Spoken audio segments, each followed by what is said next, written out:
హరే కృష్ణ అందరికీ. Last year ఇదే టైంకి మాకు చాలా మెమరీస్ ఇచ్చాడు మా నాన్న.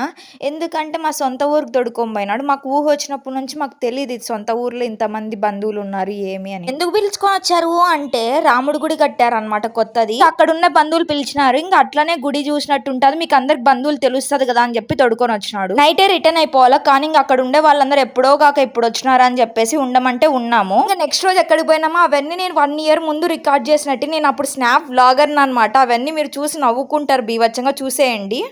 హలో ఫ్రెండ్స్, మేము 6 సంవత్సరాల తర్వాత మా సొంత ఊరికి వచ్చామన్నమాట.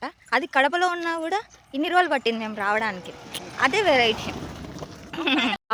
చాలా దూరం నుంచి నడుచుకుంటా పాదయాత్ర చేసేసి మెయిన్ రోడ్డుకి వస్తున్నాం. బస్సు ఎక్కుతున్నాం రాజంపేటకు. ఎవరైనా అక్కడ ఉంటే కలుద్దాం. Until then take care, bye. మీసాలయ్యా, మీసాల మీద 2 నిమ్మకాయలు నిలబెట్టచ్చు. వావ్. అంటే చెల్లో ఉన్న పల్ల కదా, కానీ ఇక్కడ కొత్తగా చూపిస్తా. కొండను చీల్చి చెండారి ఒక ఊరిని క్రియేట్ చేశారు. మధ్యలో దారి ఉంది. కొండేమో ఇటుపక్క కొంచెం, ఇటుపక్క కొంచెం. ఇదేమో చెల్లోపల్ల మెయిన్ ఎంట్రన్స్. మేము చెల్లోపల్లని ఎలా గుర్తుపడతామంటే ఇక్కడ రాజశేఖర రెడ్డి తాతయ్య ఉంటాడనమాట. సో అలాగే ఎక్కువ గుర్తుపడతాం. కడపలో ఎవరైనా తిరుపతి కడపకు వెళ్ళే దారిలో ఇది కనిపిస్తుంది అనమాట ఎంట్రన్స్. ఇది ఎలాగ గుర్తుపట్టాలంటే ఇటుపక్కేమో నందలూరు వస్తుంది, ఇటుపక్కేమో ఒంటిమిట.